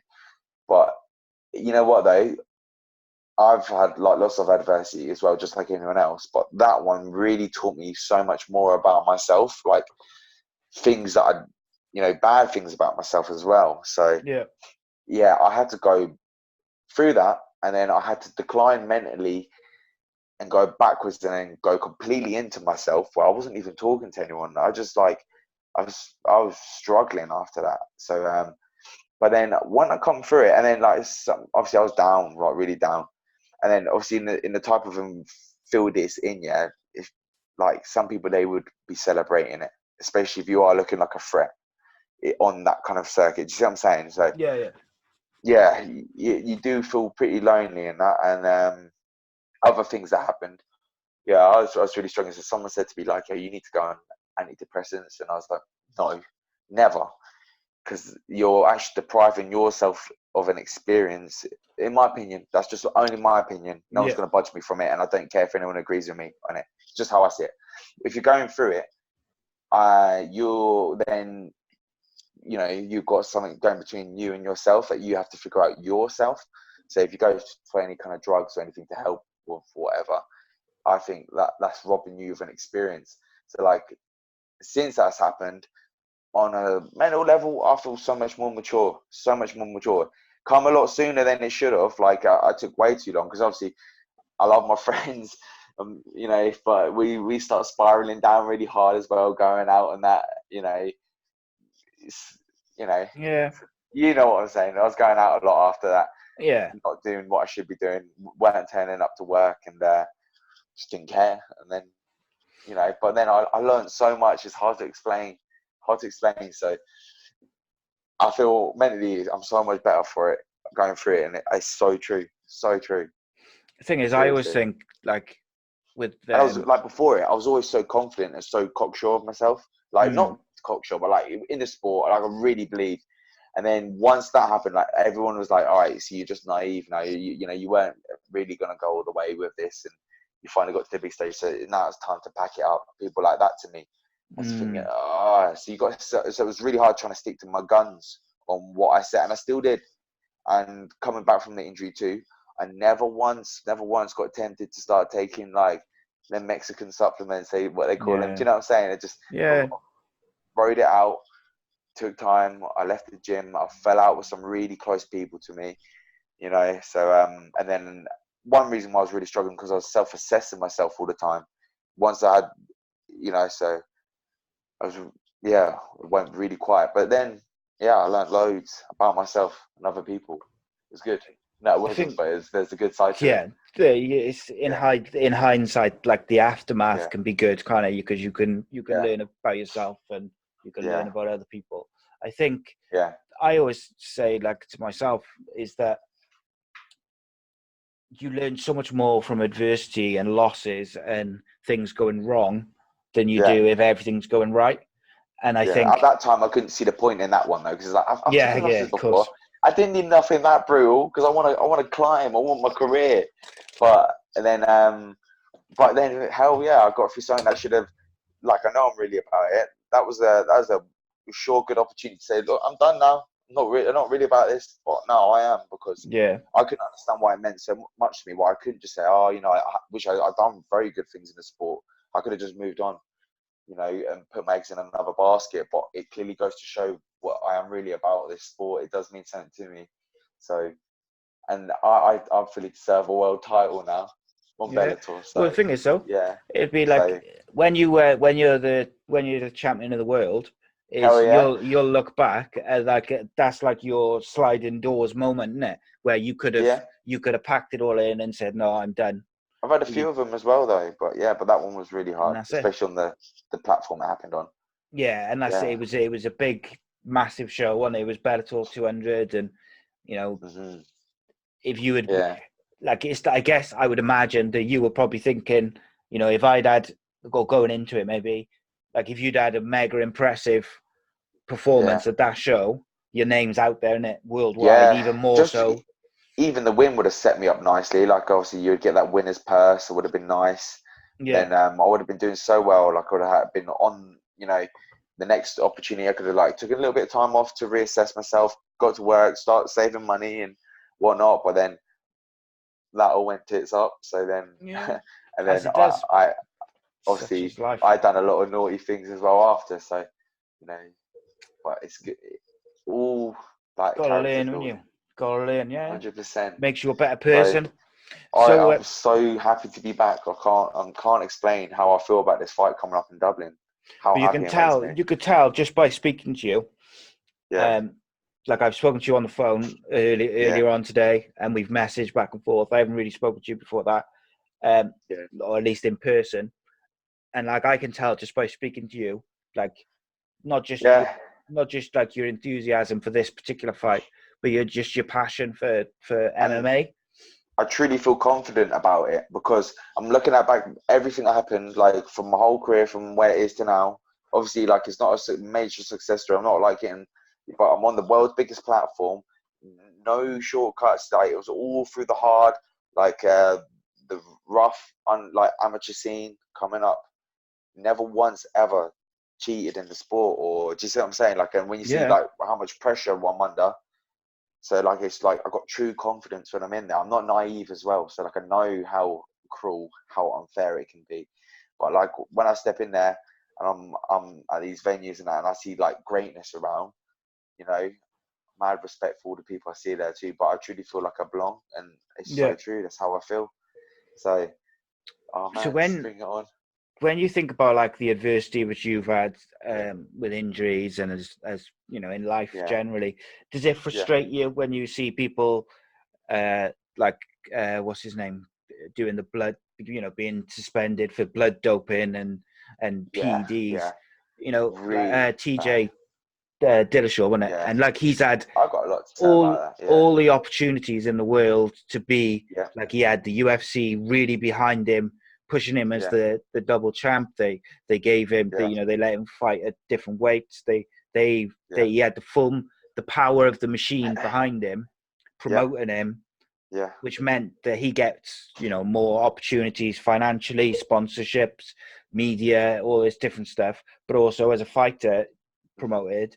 And then like to me, like you got PEDs and steroids. I feel like blood doping is taking Yeah, it another step it's forward, all bad. and I just think it's The only time so I could like justify it is if you are 100% medically cleared, well, not cleared, uncleared, like you're suspended for a long, long time. Yeah, something even with, like something like my injury, like if you are under some regulation where they assess you, like it was so brutal that you could use it to heal from that, and then what come off it and still be suspended and then come back in. And even like I didn't even do that, but yeah, that's the only I could only justify it that way. So I feel like if you look at the fighters you truly admire, well, people truly admire, they are the most courageous. So let's look at people like the Diaz brothers, Masvidal. You got Michael Bisping. You've got Frankie Edgar. Like, these are the real Rocky characters of the sport. I never heard them ever getting popped for steroids. And do you see what I'm saying? They're the truest to me. That's who I think you should aspire to be like. Because one thing I don't like is when these fighters get popped for steroids, they will turn to the next man to them like, oh yeah, you're on it too. It's like, oh yeah, I got caught. Like, they know so many people on it, they brush it off and they justify it. You see what I'm saying? It's like, oh yeah, you got caught, you're naughty, basically. But no, they need to say it for what it really is, and it's cowardice. Yeah, It's cowardice cheating. through and through. It's not. Yeah, but it's not just cheating. It's a flaw in themselves that they need to. It's a cowardice thing. So another thing, yeah, like competing in sports in general, it is a selfish thing to do. Okay, but but then many beautiful things come from it too. But it is quite a selfish thing to do. Let's be clear about that. So if you're using steroids, jabbing yourself in the bum, lift a world title? What do you lift a world title for? Many people are going to do that to say, I'm great, I'm the champion of the world. That's narcissism, like on a major level. Like, people are dying from terminal illnesses. They need steroids. But if you're using it to say, I'm the greatest in the world, you know what I mean? Just eat your broccoli. Yeah. Eat your broccoli and Train get into harder. holistic health. Yeah, and yeah. I see where they're coming from. The pressure to win is so huge. So, like, everyone makes mistakes too. So, but I'm so against it. It's and not only that, we're shaving years off each other's life. So if someone goes in a completely clean, and if you look at like the Olympians and that, look at the differences that these sprinters are doing. And that. Now imagine that force is going through someone's skull, and one person is clean, and then they're getting robbed of that winner's purse. But what people want to see in fighting too is they want to see the charisma come through. Yeah. The true charisma comes from the people that didn't take them shortcuts. That's how I feel, And you see, like, also another thing, it's the guys that do get popped, you never see them shining in the deep waters. But the guys that went clean the whole career, they go into the deep waters, like when Darren Elkins beat Bektik. And like, I don't know if I'm pretty sure he's a clean athlete, but like you see them, they're the top characters, like Michael Bisping. Man, what a story he's had, what a career. Like, Never got the Diaz popped brothers. ever. Yeah, and like they've took many losses, but like, who cares? They're the Diaz brothers. Michael Bisping's. They're true to themselves and incredible athletes. So that's how you should be in this sport.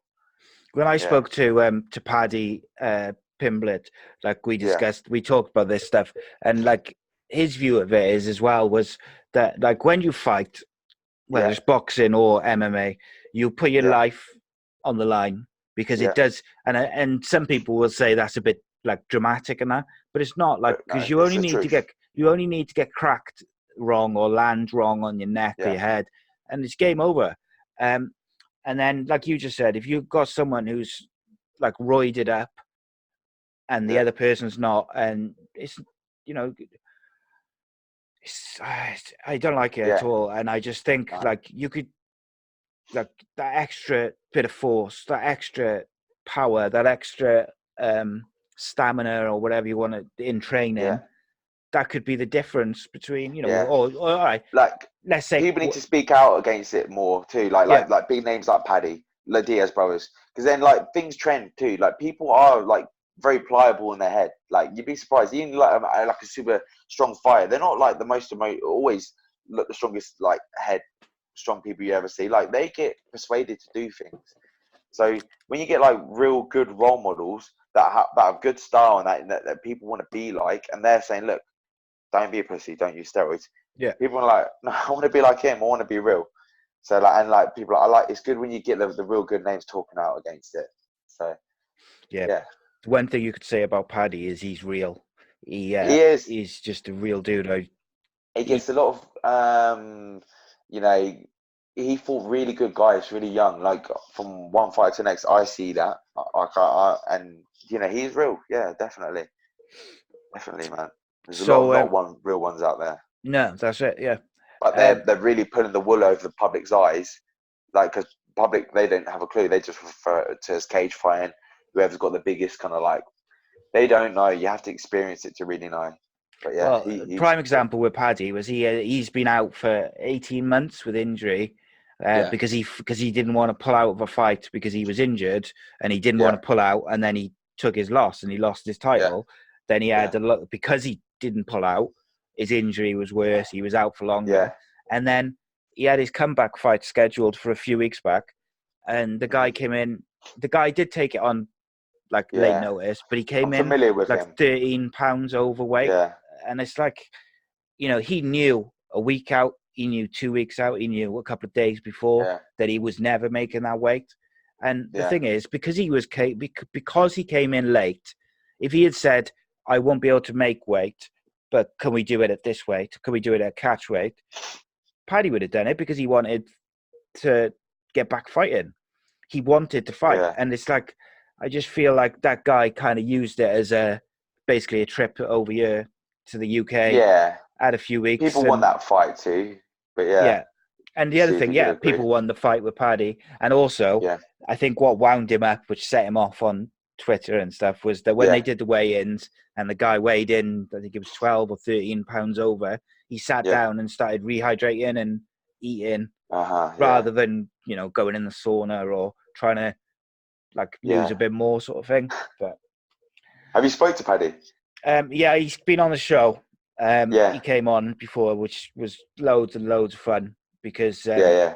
he just talks like, and he's got plenty to say. I mean, he's Scouser Proper as well, scout so it's stuff. like, Yeah, but like I think with that fight as well for him was that one, he was desperate to fight, and he had yeah, when he sort of kicked off a bit on like social media because he was pissed off, and then loads of people were saying, "Well, just take the fight anyway," and he was like, "Well, hang on, he's 13 pounds overweight now. By yeah. tomorrow when we fight, he could have a stone on me, and hmm like a stone. Do you know what I mean? Like that could be really like, why would you take that fight? Yeah, To be giving up a stone in weight because your opponent didn't want to or couldn't make weight. It just doesn't seem. It seems like sometimes the wrong people get punished, if that makes sense. I don't mean hmm punished in like suspensions and stuff like that. I just mean in like how things work out or how they get treated, and I don't know. Winds me up a bit. yeah. That does. Um, so okay, let's get back to some questions. This one was from a young fighter. And he asked, "How determined are you to succeed, and what does it take to become a great champion?" I'm very, very determined. So, oh, what does it take? It's you're gonna keep going through stages of your life, really. So, tunnel vision. You gotta stick to your. It's interesting because you have to be open-minded enough to learn from people. So people will help you get there, but also you have to stick to your own like goals. You have to stand for something and damn right stick to it as you're going through the sport. And of course, you can be wrong in many ways, but like as you start like getting success, other people's perceptions, you can't let them get into your head. Like other people say what they think is best for you, and that you got to know who to take advice from, who not to. And then obviously like people that will love you as well will be trying to pull you away from your goals. So it's hard. You need thick skin, because then and then also like as you start getting known, people are going to start testing you out, and they're going to start say yeah, thick skin. You got to draw inspiration from people who in a similar field to you that have done great things. Listen to other people's stories and to stay inspired. And it's hard, but you're gonna love it, and then you're gonna hate it, and then you're gonna fall back in love with it. That's very much how I've been with it. And you have to sacrifice the present for the future, and you've got to do it as soon as you can. So Cool. yeah. Gaz asks, "Would you ever fight your brother?" Hell no, hell no, No, I didn't think no, so, no, but no. I They thought have that. you would We ask. fight each other anyway, but we ain't no sellouts. That'd be so. I mean, don't get me wrong. That would make people would pay Pay money, wouldn't they? to do Just that. like they pay for the Yeah, Diaz brothers, and yeah. it's But like it feels a bit no, like this is WWE style, doesn't martial it? arts too. Do you know what I'm saying? It's martial arts. Yeah, So, like, that's my brother. Like, what do I stand for? yeah, I'm yeah. putting myself on a platform. I'm putting myself on Bellator. Cage Warriors. Like, these are the biggest platforms in the world, and I nearly made the Ultimate Fighter. So I have to stand for something. Do you see what I'm saying? Like, Yeah. of course, I want to make money, and I have to be selfish to go after these things, and I will start making good money from this. But it's like, no, you got to stand for something, and family matters. You know what I mean? That's my brother. So Yeah. yeah, I get it. Good question, but hell no, that's my bro. So Fair enough. What else we got? Let's have a look. So you kind of just answered this slightly, but have you ever been in talks or offered a move to UFC? okay, yeah. So when I was the Ultimate Fighter did the season of the undefeated, and I had an undefeated professional record at the time. So Danny Batten and Greg Lunn at the time, they phoned me up and they're like, "Oh, so what you doing?" So, well, I'm working in this warehouse. I've got to like pay these bills, and I was living with my missus at the time. So I was like, I can't afford to go out to Vegas. So Greg and Danny saw it. They're like, "You're going Vegas." So I mean, mate, thank you to them for that. It was an amazing experience. So good. But yeah, flew out to Vegas, did the trials, and I was one of the strongest competitors out there. Really was. And then I made it down to like the last 20 featherweights out of like 100 and something. Made it through all the trials, and then I had I had such a good time in Vegas. It was so good. I was like, all right, it's really happening now. That's how I felt. Like, all that sacrifice, young, then parties I didn't go to and that. Yeah. Like, I still would and that, but I really did sacrifice it. I was like, finally, it's paying off. And then obviously some people in my family were looking at me like, all right, he's not a naive kid. He's actually going places with this. So, and rightfully so. But then when I got home, I was waiting for the call from them. And then they eventually said, like, we've only picked 8 in your weight class instead of 16 to go into the So, and there were some big names and their big followings. I was like, so that's when I got on the phone to Cage Warriors straight away. I was like, who have you got? I'm ready to compete now. They come through with Aiden Lee, and everyone was swerving Aiden Lee at the time. I was like, that fight, I'm gonna do it, and that was a good fight. But yeah, I nearly got in that season of the Ultimate Fighter, and I was obviously quite disappointed watching it because I saw some people that had that lottery ticket that I wanted, and they wasted it. That one guy pulled out because he had cramps in his calf. Like, yeah, like, why would you go and do that show and go do out, that? You go out on your shield. unconscious, People didn't would you? appreciate it. Just go out on the shield. He had cramps in his calf. I shouldn't. I don't know what he was going through, but I mean, that was a go for broke. You know what I mean? I went for broke at Bellator just to be on Bellator. I was injured going into that one. And then look, I paid the hefty price for it, but I'm back now. So, that was so close, and I was so ready for it. But it is what it is. We're back now. So. Yeah. So I think I know the answer to this by some of the stuff you've said, but I'm going to ask it because this person has asked it. Who's the hardest fight you've ever had? Ooh, that's hard. So, when I was young, I fought Steve Aimable. That was a really hard fight. I think because I wasn't that mature at the time. Yeah. And there was quite an age difference. But some of my hardest fights are always the most fun fights. So Steve Aimable would be one. I fought some of my hardest fights is because I turn up unprepared as well, though. If you see what I'm saying. Yeah. So I let myself down. So a real hard one was an amateur fight I had with a guy called Chris Janis Loganoff. Because I just turned up. I was clearing out the grappling scene, and I was still very amateur at the time, and I was grappling out like just before the advanced level, intermediate, and I was probably feeling too sure of myself, and I didn't give a guy enough respect. I turned up really unfit, and before now he was just boxing my head off. I made it to the decision. He couldn't put me away or nothing, but it's just like I got punched up. So that was a really hard one. And I'd say one of the hardest ones, a really brutal one, was Aiden Lee. But I loved every minute of that. I loved it. I was so just truly being myself that day. Just like, it was just, oh man, that was a real fight. So yeah, Certainly I'd say was. That. Yeah. Okay. Duncan and Bellator. Yeah. A bit of a random one, I suppose. Have you ever practiced any really weird kicks, spinning attacks, or submissions, or moves that you would never use or haven't used, but you just practice them for fun? Well, I've got some weird spinning techniques that I will use, is what I'm saying. Yeah. Yeah, Good. so and I can throw them like really good, but it's like for me, what works is good boxing, good wrestling, competent grappling. I'm loving letting my hands go, and I want to come forward with my hands. Like I love boxing. Like I'm not like a boxer, of course, so I couldn't compare to these other boxers. But in the MMA field, man, my hands they're good, and they're Yeah. going to get much better. So I like to express myself on the hands, but I've got some really good kicks from my background in Taekwondo. But you have to be really specific when you use them so you don't get taken down. Obviously, I was struggling with that in my last fight. But once everything sharpens up a bit more, you'll see them come in. But I won't build up my whole arsenal of these spinning techniques because it's just not, what's the word, like economical enough, and it's not high percentage enough, Yeah, but yeah, you'll see some flash stuff soon. Yeah, that's what we want to see. Just gonna sprinkle it in there. Bit of magic here and there. Yeah. So, next question: John Jones, GOAT or too many chances, too many mistakes? Okay.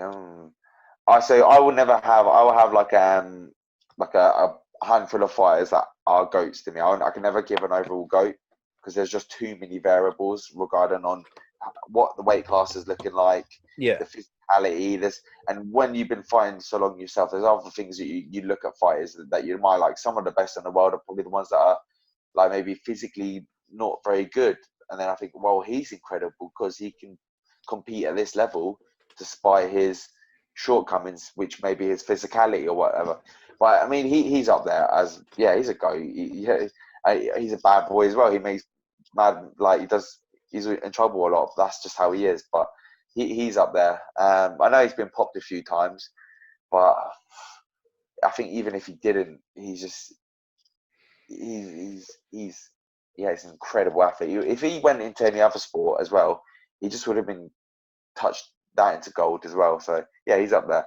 Of course, he's up there. But yeah, what's he's your one of the opinion goats. of those kicks he does with where he like kind of tries to dislocate the knee? Yeah, What do you think of those? it's legal, Yeah, and it's effective. So like, it is. So I mean, fact yeah, is, it if works. it's legal, it's legal. No, it's Yeah, it's legal. It's legal. Some people don't like it, but if it works, nasty, but it's it's nasty. legal. No, But it's like you can fighting. do it to Jones if you wanted to. Yeah, He ain't complaining about it. So that's just There's nothing wrong with it. If he's playing to the rules, that's completely fine. But yeah, they're annoying. I can imagine. yeah. Best fighter you've ever sparred with? Oh, uh, oh.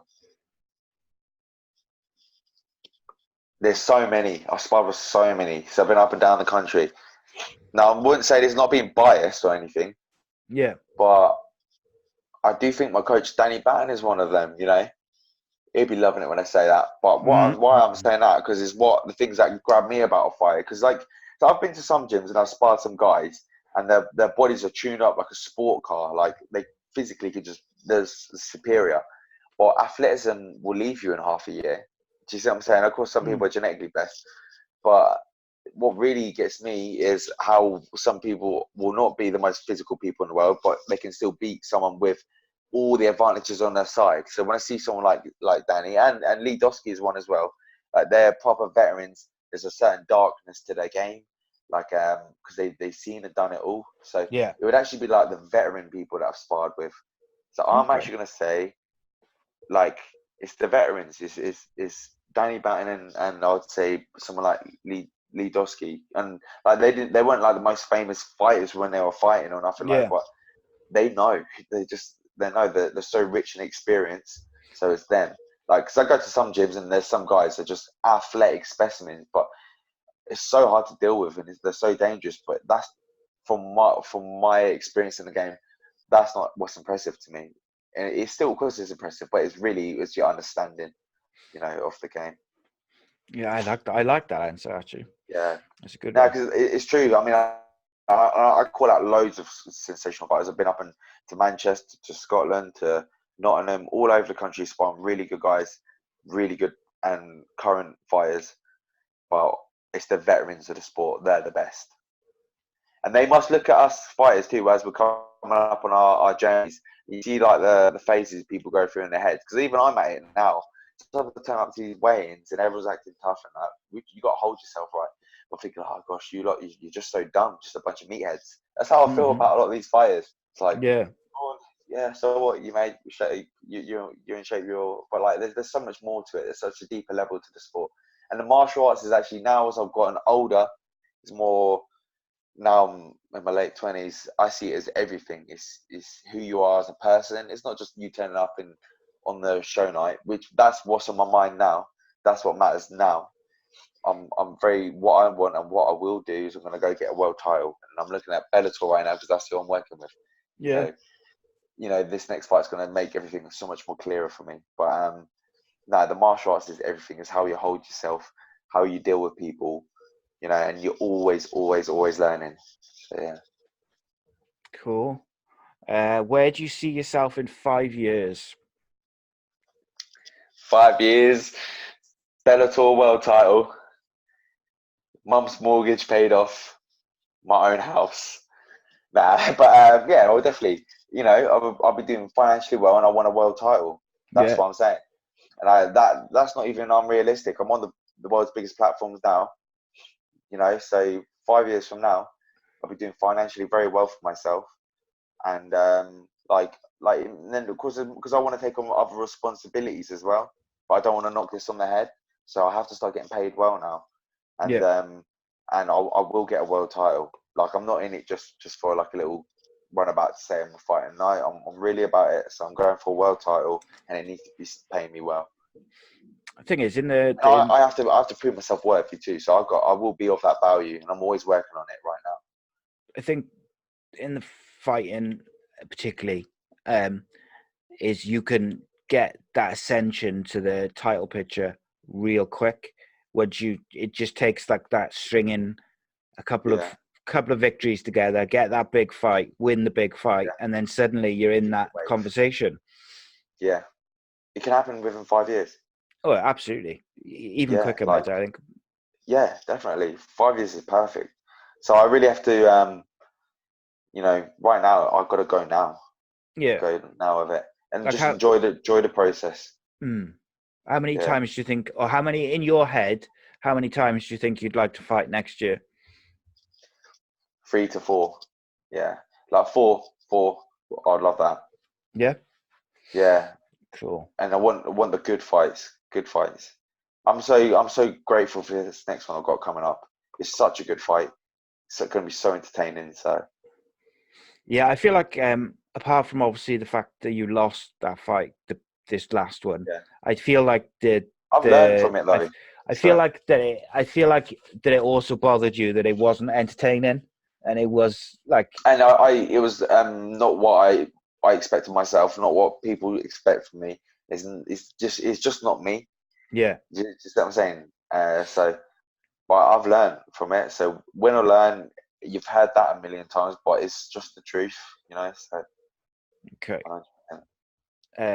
Last couple of questions, mate. I appreciate you giving me so much of your time. Yeah, that's cool. So these are just some of the more random ones. Who's the biggest prick you've ever met in the fighting world? To the point.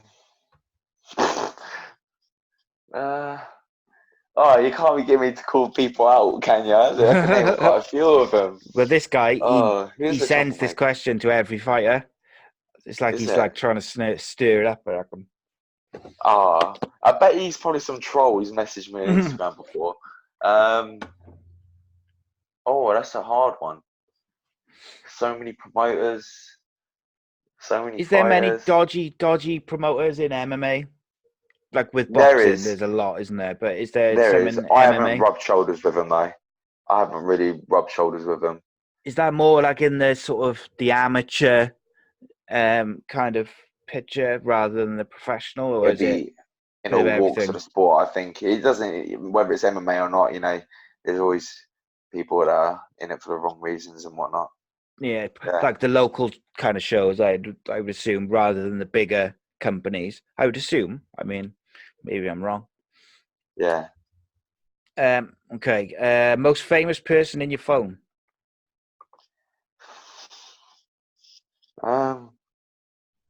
You still there? Because I'm just going through my phone book right now. Yeah, Recently, my yeah. phone did it cleared all my stuff recently. Ah, so you've lost it all, haven't you? Probably. Yeah, I don't think I do. I would have had Luis Pena in here. Obviously, he's very big in the yeah, it's a good one. UFC right now. Got Lyndon Vassell. It's another good one. Um, and yeah, just I'd say just them two. So when you did the Bellator show, the most recent one at Wembley, Yeah, who was the announced team for that? the announced team. What Yeah, do you mean? like the commentators. Oh, okay. Oh, I don't know. Don't actually know. I'm just trying to think. Because the one before was Big John McCarthy. Yeah, I'm a Um, real big fan of his commentary yeah, as well. I think he's really good.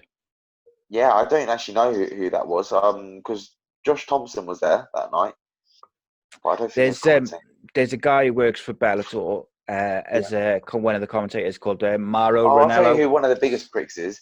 There's one of this guy that works at Bellator. For starters, he turned up late the first time we were making weight. I don't even know his name, but it's the guy he grills our ears off about he does like the rules talk, but he comes in and he gives us a live speech about himself Yeah, first, and we're all like starving, hungry, and we've got to listen to him just talking about himself, what he's done, and whatnot. And then he's really fat. I can't even remember his name. And then he was grilling me. He's saying that I was going to get fined or something because I put on too much weight after my weigh-in to the what fight. He just talks everyone's ears off, and no one cares. So a lot of people who perform Bellator probably know exactly what I'm on about. But yeah, I'd say him. I guess the thing is as well Sorry, I don't is know his like name, but when you're cutting weight and yeah, you're starving and you feel like crap, the last thing you yeah. want is like a big long lecture He was or just like such a a big time long. waster. He's You talking just to want to get like it people done. that had God knows how many fights. He's not even. He's drawn in from America. He's from some other kind of like field, whether I don't know if it's boxing or whatever. He's just talking to stuff that we already know, wasting all our time. Yeah, I even saw other like promoters were getting annoyed with him because he Yeah. has to give his life speech about himself every time there. So he's one of them. Okay. Yeah, there's loads of them. Yeah. Right. Okay. Last couple.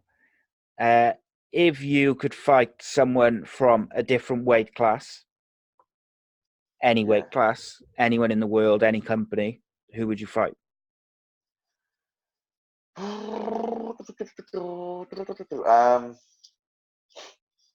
So right now I'm always thinking like, what could actually happen. Mm, So I'm gonna say Paddy Pimblett. it's a good fight. Straight up. Danny brought that up as well when I spoke Yeah. to him the last time. He said he thought it would be a good fight, I and I want think it that would be a fight. good one. Mm. Like I'm not thirsty for it as well. Like all the other fighters, they're like thirsty for it, you know. Yeah, I'm he's talking one of the from big fights, isn't he, in the UK? yeah. Like I want a meaningful career. I don't want Mm. to just have like fight nobodies and build up a nice record just to look pretty. I want to be real. And one of the biggest fights on the domestic scene that could potentially happen. Obviously, I'm coming off a loss now, so I've got to fight myself up. But for the sake of the sport, for a real fight, I'd like Paddy Pimblett. That would be. I gotta say that would be. I'd, I'd I'd like turn to up for see that. that fight. Of course, I've got many flaws that I've got to work on for that because his strength Yeah, is the grappling. But I can win that fight, 100%, you definitely. have to get him before he goes to the UFC, mate. He's there. I Yeah. think he's going to be going soon. I do. Okay. Yeah. Good for him. I mean, that fight can happen. You Yeah, know. I Yeah. think I got to be honest. Like this is not anything which he said to me. Just my personal opinion.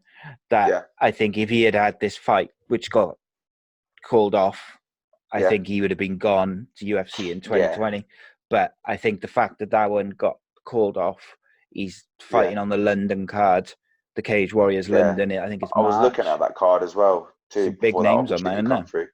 I can stay ready after Dublin. I'm on a one After fight Dublin. contract, So so when's your Dublin fight? 22nd of Feb. That's in March. A month later. So Um, That's what I was going to ask you earlier, actually, but I forgot. You don't see them as much now, but like those kind of tournaments where you fight more than once in a Oh night. yeah, yeah, Have you ever done many of them? yeah. I did. So when I first started out in MMA, I was competing in Ringmasters. Okay. So that was a tournament down south. So I was having about 3 fights a day in MMA. That was like my first experience into it, and then eventually, about 3 years later, I got the Ringmasters title. That was like my first title. I was so proud of that. I was really young back in the day when Mm. I got that. But yeah, so I've done a few of them, and of kickboxing tournaments and taekwondo tournaments, of course, They must be grappling tournaments. brutal to like if Yeah, you have like a really because what happens close is fight as well. the adrenaline wears off, like, and then you have to fight in the evening. So you've had 2 fights in the morning or so, something, so because it's like a daytime tournament, Mm. and then they do the finale show in the evening. So by that time, all that nervous energy is worn off. You're like, you feel all your injuries come up. Yeah. Do you see what I'm saying? So yeah, but obviously my fights, I got them done and dusted on them tournaments, so they didn't really take much It damage. wasn't too much. Like, No. okay, so these are the last three questions. If you could fight any fighter from any era, who would it be?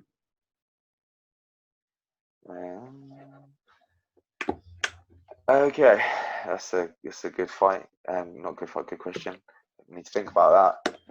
Any fighter from any era. It would be someone who's got like a good hype about them, someone exciting. Obviously, I'll be looking at my own weight classes.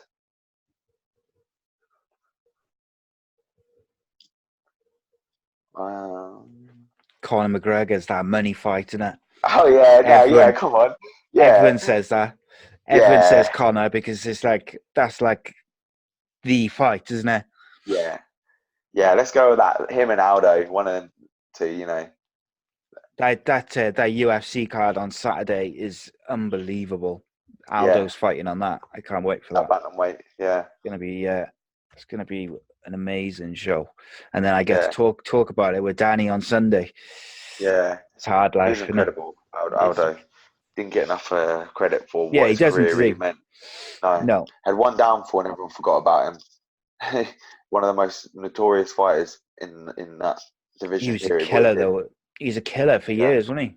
And yeah, McGregor just ended him like in that fight, but just also yeah. just he never he hasn't looked the same fighter since. I gotta say, No, but like I yeah, don't think he gets the respect that he deserves no, for his performances, yeah, not just his record in terms of numbers, but yeah. his It's who actual and how he performances did and it. who he. Yeah, Yeah, he was always really respectful of the sport and of people as well.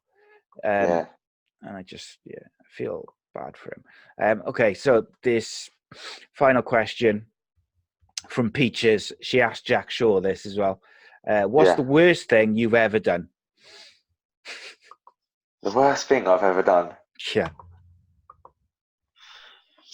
like regarding MMA, or I think she just means ever anything. oh god. But Oh, it would be something I've done in Benidorm or something, yeah, or when I've been abroad. I ain't gonna lie, I've been on a lot of kind of stuff out there, and I couldn't even tell you. But yeah, nothing good. yeah, nothing good, nothing I'm proud of. Yeah, I But gotta yeah, say, my thanks for that question. yeah, my trips to Benidorm and Magaluf, Uh, nothing good came of those trips. no, We don't talk about those trips anymore. yeah. And she also asks to finish, what's the best thing you've ever done?